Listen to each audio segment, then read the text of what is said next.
At the close of an international conference held in Paris, French President Emmanuel Macron announced that the international community has collectively pledged more than 1.5 billion euros in humanitarian assistance for the Great Lakes region of Africa. The funding is part of the United Nations Coordinated Humanitarian Response Plan aimed at stabilizing and supporting vulnerable populations across the region.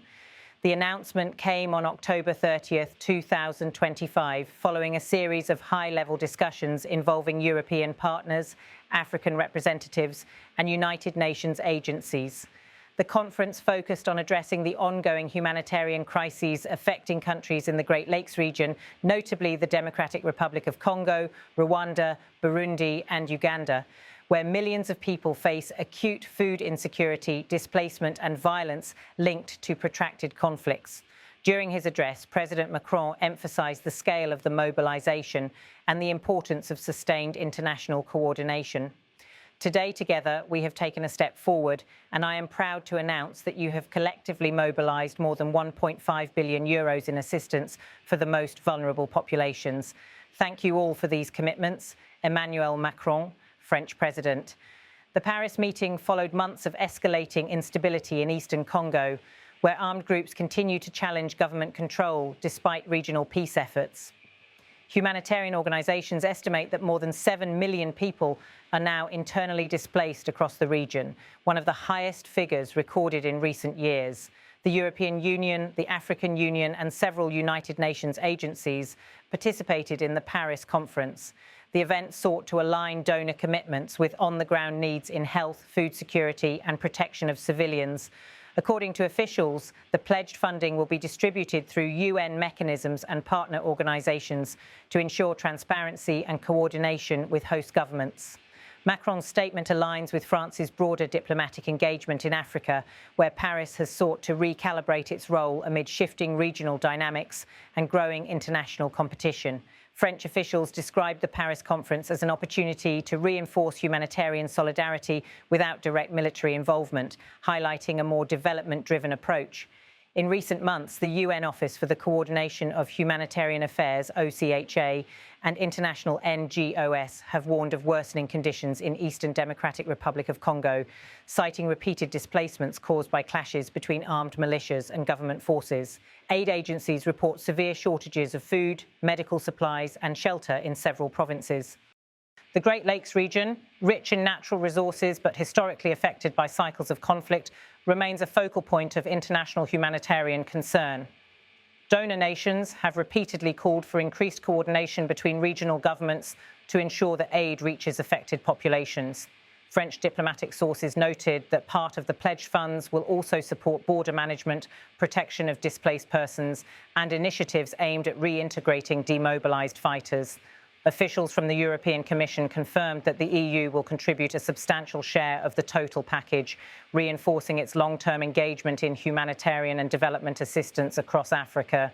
UN Secretary-General Antonio Guterres, in a message read during the conference, praised the funding effort and urged all partners to translate financial pledges into rapid field delivery.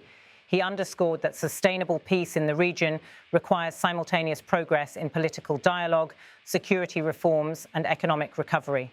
French officials described the 1.5 billion euro commitment as both a humanitarian and political signal, reflecting renewed cooperation between donor states and regional actors under the United Nations framework. The funds are expected to be channeled primarily through existing UN response plans and trusted non-governmental partners already operating in high-risk zones. In Kinshasa, government representatives welcomed the outcome of the Paris conference, describing it as a timely show of solidarity. Local humanitarian workers said that immediate disbursement would be crucial to sustain operations in North Kivu and Ituri, where access challenges and insecurity continue to disrupt relief convoys. France's Ministry for Europe and Foreign Affairs confirmed that it will coordinate closely with OCHA to monitor implementation of the pledges and ensure accountability for disbursements. The ministry emphasized that humanitarian neutrality and transparency will remain central principles guiding the aid effort. The Paris conference also addressed the need for long-term stabilization efforts beyond emergency relief. Discussions included infrastructure rehabilitation, support for regional trade, and programs aimed at improving local governance. Several donor governments expressed interest in linking humanitarian funding with broader development objectives, including education, women's empowerment, and climate resilience. While no detailed breakdown of country contributions was immediately released, diplomatic sources indicated that France, Germany, the European Union, and the World Bank will account for a significant portion of the total.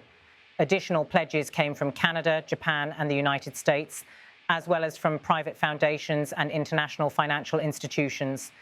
Analysts note that this level of mobilization reflects growing international concern over the spillover effects of instability in the Great Lakes region, including refugee movements, illicit mineral trade, and regional insecurity. The French presidency described the €1.5 billion commitment as a tangible step toward addressing both the humanitarian emergency and the underlying drivers of conflict.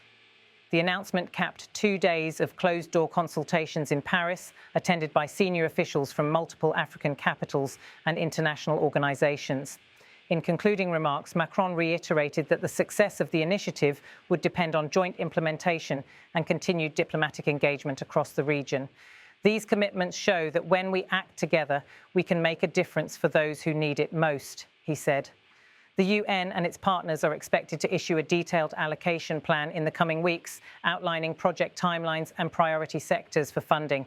Humanitarian agencies on the ground are preparing to scale up operations as resources become available. For France, the outcome reinforces its diplomatic positioning as a key humanitarian partner in Africa, emphasizing multilateral coordination rather than unilateral intervention. The Paris meeting is part of a broader pattern of international conferences convened to address regional crises through collective financing and UN-led mechanisms.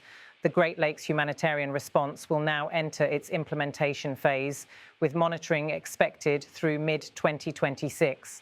OCHA will oversee progress reports and accountability frameworks to ensure that funds translate into measurable impact on the ground. As of late October 2025, donor governments and agencies involved in the Paris process reaffirmed their readiness to maintain dialogue with local authorities and to adjust funding priorities based on evolving humanitarian needs. In his statement, Macron concluded that the collective action taken in Paris represented both responsibility and commitment toward human dignity in regions affected by chronic conflict and displacement. The €1.5 billion pledge marks one of the largest international humanitarian mobilizations for Central Africa in recent years, a significant boost to the UN's regional response framework at a time of rising global aid demands and limited resources.